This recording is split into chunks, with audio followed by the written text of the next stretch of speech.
저는 서울에 살고 있는 40대 여자입니다. 요즘 뉴스를 보면 세상 돌아가는 일이 정말 눈뜨고는 볼 수 없을 정도예요. 잘 나가던 연예인이 사고를 쳐서 한순간에 퇴출이 되고, 유명한 정치인들이나 운동선수들도 한 번에 나락으로 떨어지더라고요. 하지만 이런 일들이 흔하게 일어나는 건 아니라 생각했고, TV의 사건 사고를 보면서도 나와는 별 상관없는 일이라 여기며 살았습니다. 그런데 저한테도 그런 일이 일어나고야 말았어요. 제 인생에서 가장 암울하고 힘들던 순간에 찾아왔기 때문에 저는 결혼이라는 올가미를 벗어 던지고 예전 제 인생을 다시 되찾을 수 있었죠. 이제는 어느 정도 마음의 여유가 생긴 덕분에 지난 일을 되돌아보며 이렇게 사연을 보낼 수도 있게 되었어요. 저는 영화를 엄청 좋아하시는 우리 아빠의 영향으로 어릴 때부터 외국 명작 영화들을 많이 접하면서 자랐습니다. 그렇다 보니 대학 진학할 때도 관련 학과를 진학할 정도로 제 인생의 영화는 정말 큰 부분을 차지하고 있었어요. 비록 저희 집안이 그다지 넉넉한 편이 아니었지만 저희 부모님께서는 제가 돈 때문에 꿈을 포기하는 것을 원하지 않으셨어요.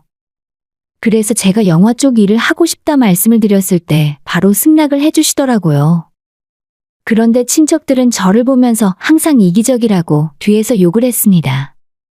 특히 저희 이모가 가장 많이 그러셨어요. 너는 생각이 있는 애니? 너희 집안 형편 뻔히 알면서 영화 그거 따라다니면 밥이나 제대로 먹고 살 수 있대? 설마 너가 영화 감독이라도 될 거라고 생각하는 거야? 제발 너희 엄마 생각해서라도 철 좀 들어라. 이모는 저보고 부모님 고생시키지 말고 공무원이나 학교 선생님 같은 안정적인 직업을 가지라고 항상 말씀하셨죠. 사실 이모가 영화계에서 일을 하고 싶다는 저를 극구 말렸던 이유는 예전에 저희 아빠가 그쪽에서 일을 하다가 잘 풀리지 않아서 인생이 힘든 적이 있었기 때문이에요. 사실 저희 집이 경제적으로 어려운 것도 그 영향이 없지 않아 있긴 합니다. 그래서 저는 대학에 들어간 이후로는 부모님 도움 없이 학비부터 생활비까지 전부 제가 해결하면서 다녔습니다. 내 꿈을 찾아가더라도 부모님 도움을 받지 않겠다는 다짐이기도 했어요. 그렇게 들어간 대학에서 저는 영화 연출 공부를 열심히 하면서 단편 영화도 많이 찍고 행복한 시간을 보냈어요. 공부도 열심히 하고 대학 생활도 열심히 하면서 장학금을 받기 위해 노력했고 생활비를 위해 아르바이트도 많이 하면서 열심히 살았습니다. 쉴 틈 없이 대학 4년 내내 빡빡한 스케줄을 소화하며 지냈지만 단 한 번도 힘들어서 못하겠다고 생각한 적은 없었어요. 제가 원하는 일이었고 이 일을 하며 행복함을 느낄 수 있었기 때문인 것 같아요. 그리고 대학 생활을 하면서 지금의 남편도 만날 수가 있었으니 제 인생에서 빼놓을 수 없는 순간이 많네요.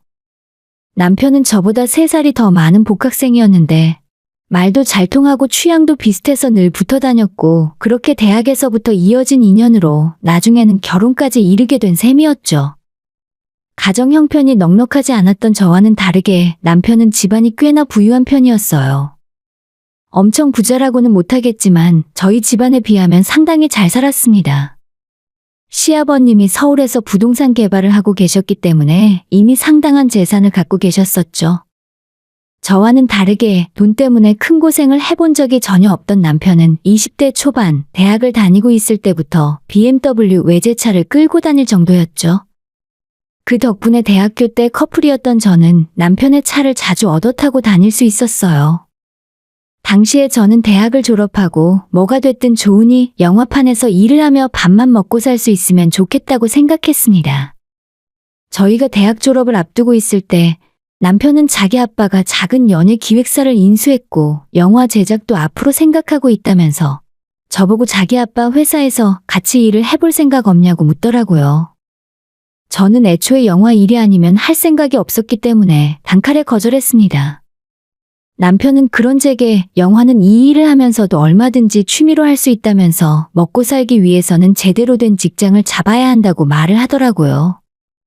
틀린 말은 아니었지만 그 당시에 저는 완전히 말이 통하지 않는 고집불통이라 남편에게 이별을 통보하고 유명 영화회사의 인턴으로 취업해 들어갔습니다. 수년간 거친 영화판에서 구르며 일한 만큼 제대로 대우를 못 받는 건 당연했고 기본적인 월급조차 제때 받는 것이 힘들었어요. 지금은 현장이 많이 바뀌었겠지만 저 때만 해도 여자는 거의 없고 대부분이 남자들이라 저한테 좋은 기회가 돌아오지도 않았습니다.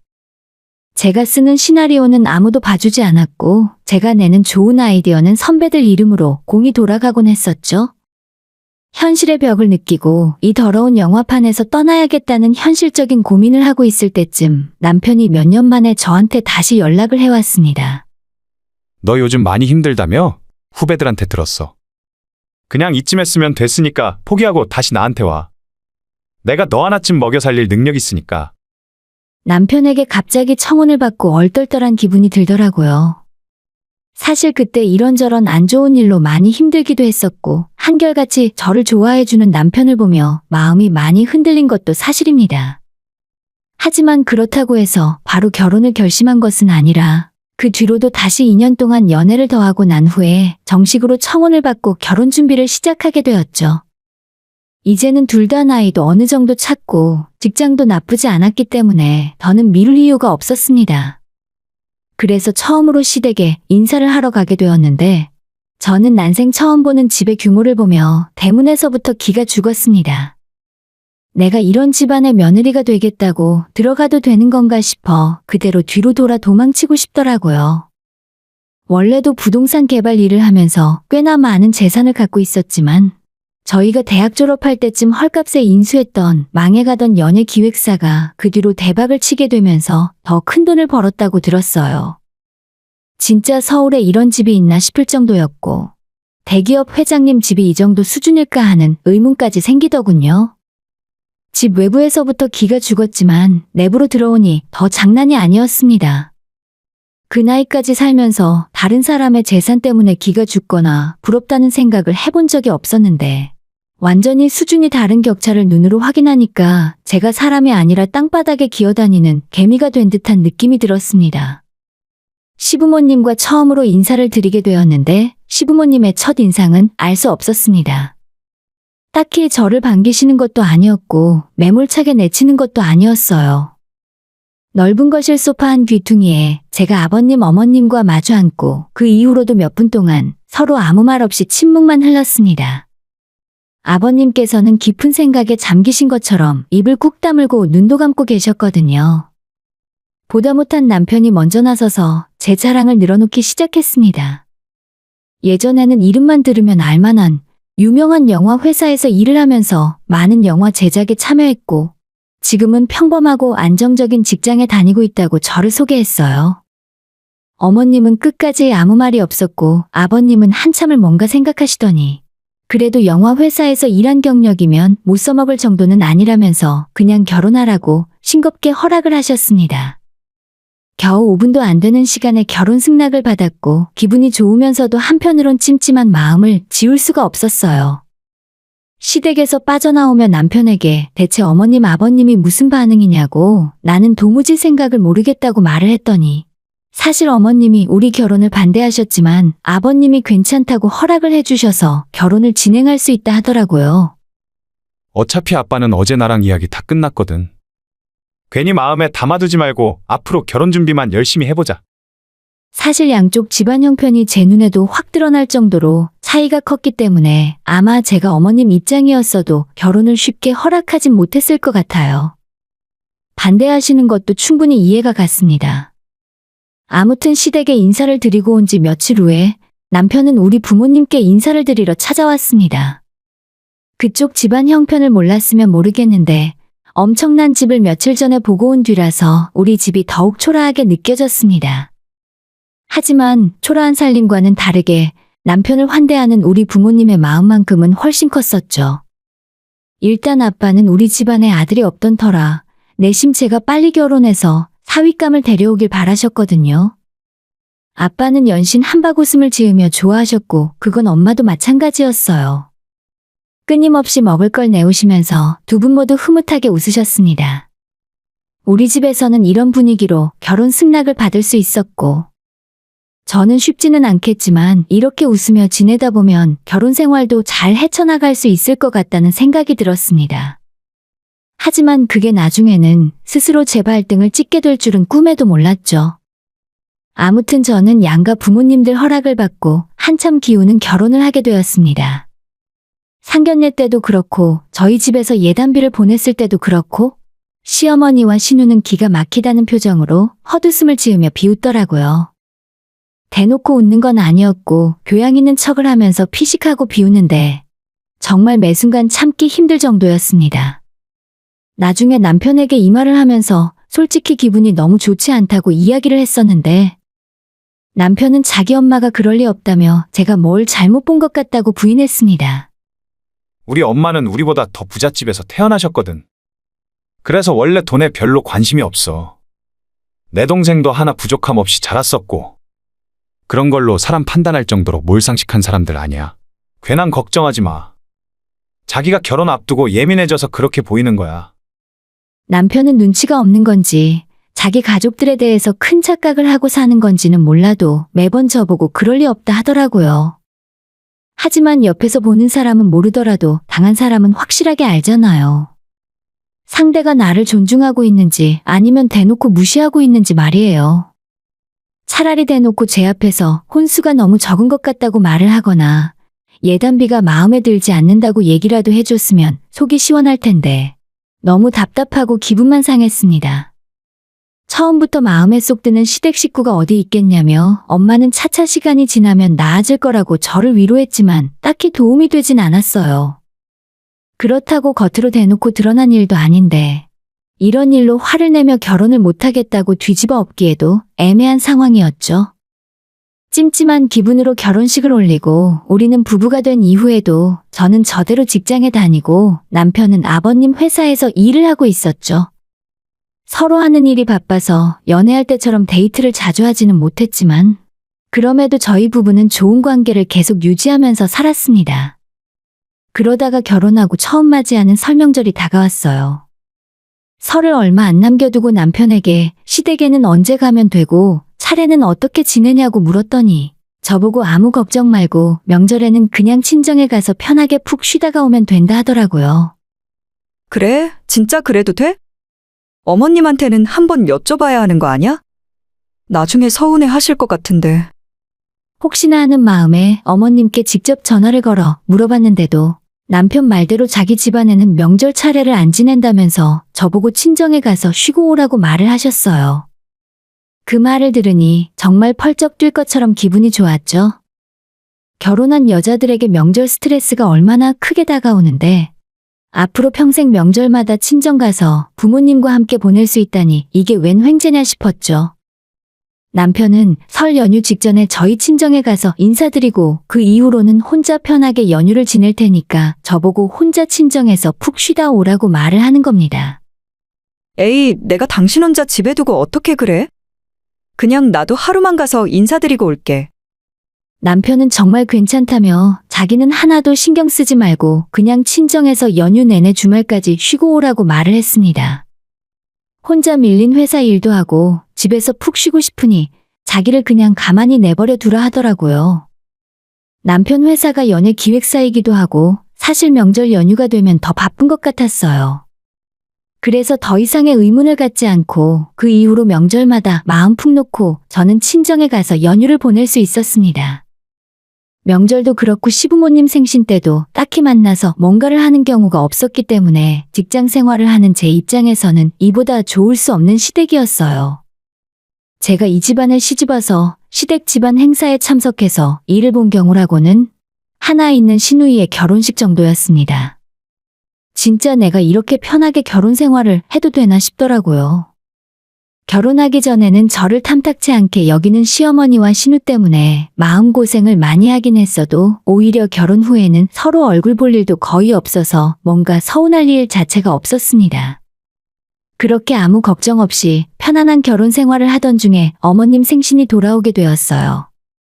매번 그냥 대충 넘어갔는데 이번에는 어머님 생신상을 한번 차려드리고 싶었습니다. 남편을 시켜서 어머님께 올해 생신은 다른 지인들이랑 약속 잡지 마시고 제가 따로 생일상을 차려드리겠다고 말씀을 드렸어요. 미리 한우며 케이크며 각종 음식 재료를 잔뜩 사두었고 어머님 생신날 당일에 시댁에 들러 상만 차리면 되는 상황이었죠. 근데 저를 데리고 음식과 함께 시댁에 데려가기로 한 남편이 약속된 시간이 한참 지나도록 아무런 연락이 오질 않았습니다. 그래서 제가 먼저 전화를 했더니 그때 남편이 한다는 소리가 가관이었습니다. 아, 그게 오늘이었지? 내가 당신한테 이야기를 안 했었나 보네. 우리 엄마 오늘 친구분들이랑 놀러 간다고 저녁 같이 못 먹을 것 같아. 그리고 나도 오늘 회사에 일이 생겨서 늦을 거야. 내가 깜빡했다. 진짜 미안해. 아니, 그럴 거라면 미리 말이라도 해주면 좋잖아요. 저는 음식 준비 다 해놓고 남편이 데리러 오기만 기다리고 있었는데 이제 와서 취소라니 이 일을 어쩌면 좋을까 싶었죠. 어머님 생신상 차려드리려고 오전부터 잔뜩 준비한 음식을 보니 속에서 열불이 나서 그냥 있을 수가 없었어요. 최고급 툭불 한우며 각종 반찬들에 자연산 전복을 넣어 끓인 미역국까지. 저희 친정집 한 달 식비보다 그날 생일상 준비하는데 돈을 더 많이 썼을 거예요. 이대로 그냥 넘어갈 수는 없고 기왕 만든 거 어머님 댁에 가져다 놓으면 나중에 맛이라도 보시겠지 하는 생각에 음식을 바리바리 싸들고 택시를 불러 시댁으로 향했습니다. 어머님 댁에는 가사도우미 아주머님 혼자 계셨습니다. 아니, 이게 뭐예요? 새댁 혼자 이걸 다 준비한 거야? 네, 제가 시집와서 지금까지 어머님 생신상을 차려드린 적도 없잖아요. 명절 때도 저는 오지 말라 하시고 그렇다고 매번 손 놓고 있는 것도 며느리 도리가 아닌 것 같아서요. 제가 이렇게 말을 했더니 듣는 아주머니 얼굴 표정이 순식간에 변했습니다. 잠시 뭔가를 망설이다가 한숨을 푹 쉬시고는 이런 말씀을 하는 겁니다. 내가 어지간하면 끝까지 모르는 척 하고 있으려고 했는데 새댁이 불쌍해서 더는 안 되겠다. 이 집안 사람들 지금 S호텔에 다 모여 있을 거야. 매년 사모님 생신이면 다들 모여서 생일 파티 거기서 하거든. 이 집안 사람들 생일 때마다 다 거기에서 모여 새댁만 모르고 있었지? 그 말을 듣는데 순간 망치로 머리를 얻어맞은 기분이 들었습니다. 이 아주머니가 지금 무슨 소리를 하는 건가 싶었죠. 그리고 이 집안 식구들 명절 연휴 때마다 하와이로 가족 여행 다녀. 이 집은 명절에 차례도 안 지내고 보통 일주일 동안 하와이에서 보내거든. 매년 그때마다 사모님이 나한테 면세점에서 선물을 사다 주시기 때문에 내가 확실하게 다 기억하고 있어. 남의 집안일 해주면서 이리저리 말 옮기면 안 된다는 건 아는데 새댁 보고 있으니까 내 딸 생각나서 이야기해주는 거야. 이 집안 사람들한테 괜히 정주지 마. 그렇게 말씀을 하시면서 아주머니는 제가 준비해간 음식을 전부 다시 싸서 제 가방에 담아주셨습니다. 새댁이 이거 만들었다고 해도 이 집 사모님 성격에 절대 입에도 안 돼. 아마 고마워하지도 않고 전부 나보고 버리라고 할걸? 괜히 아깝게 이 집에서 쓰레기 만들지 말고 다시 가져가서 새댁이나 먹어. 진짜 이렇게 되고 나니 그동안 보이지 않던 것들이 다시 보이게 되었습니다. 생각을 조금만 깊게 했으면 제가 눈치챌 수 있었을 거예요. 그런데 나 좋을 대로 내가 편한 대로 상황을 다 끼워 맞춰서 믿어버리고 있었죠. 아무리 차례를 지내지 않는 시댁이라지만 명절에 오지도 말라고 하는 시부모가 세상에 어디 있겠습니까?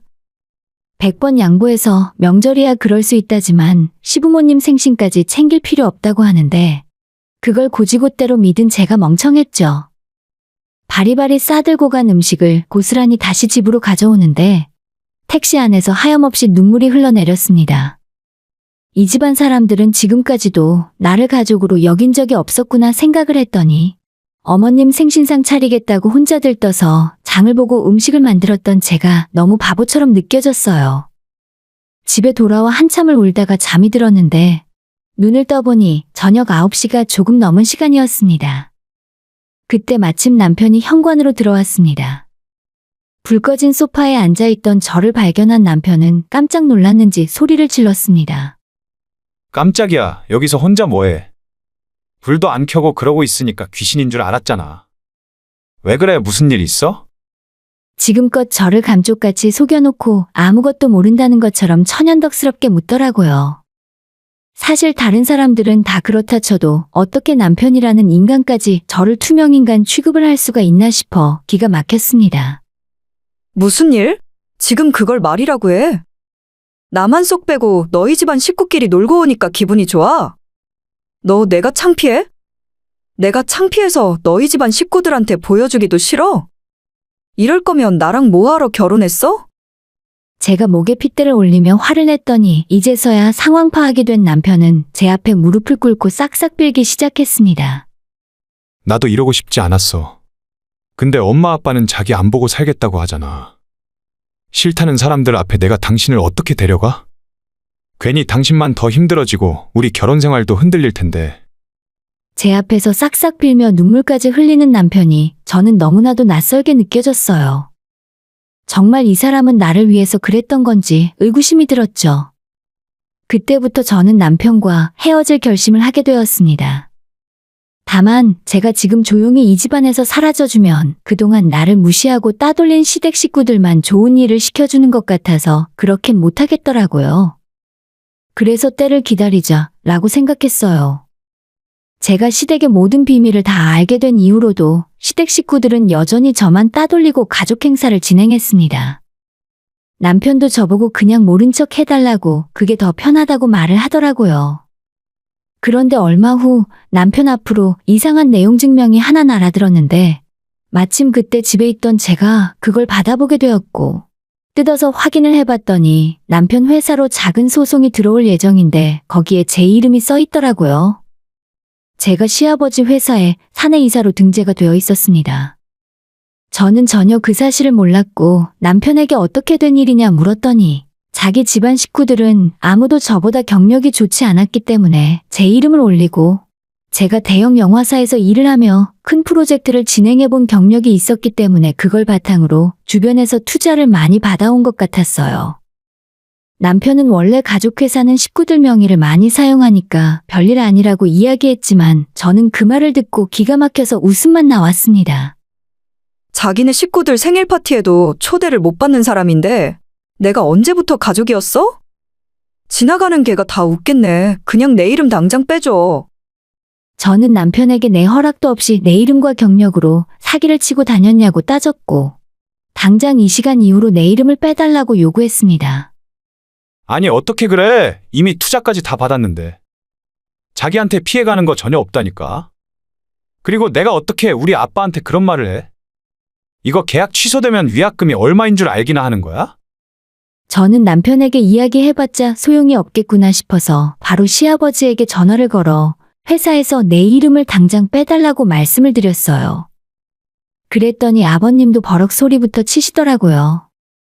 그깟 이름 하나 가지고 내 앞에서 유세 떠는 거야. 너를 우리 집안에 받아들였을 때는 그럴 만한 이유가 있었을 거란 생각도 안 해. 이게 어디서 이름을 빼라 말아야. 이름 빼가고 싶으면 당장 내 아들이랑 이혼해라. 방귀 뀐 놈이 성부터 낸다고. 잘못은 자기들이 해놓고 오히려 저한테 큰 소리를 치더군요. 아버님과의 소득 없는 전화를 끊고 이 일을 어떻게 처리하면 좋을까 고민을 하고 있었는데 좀 전까지 저보고 알아서 하라던 남편이 이번 투자가 자기 회사에 정말 중요한 일이니까 이번 일까지만 참아달라고 부탁을 했습니다.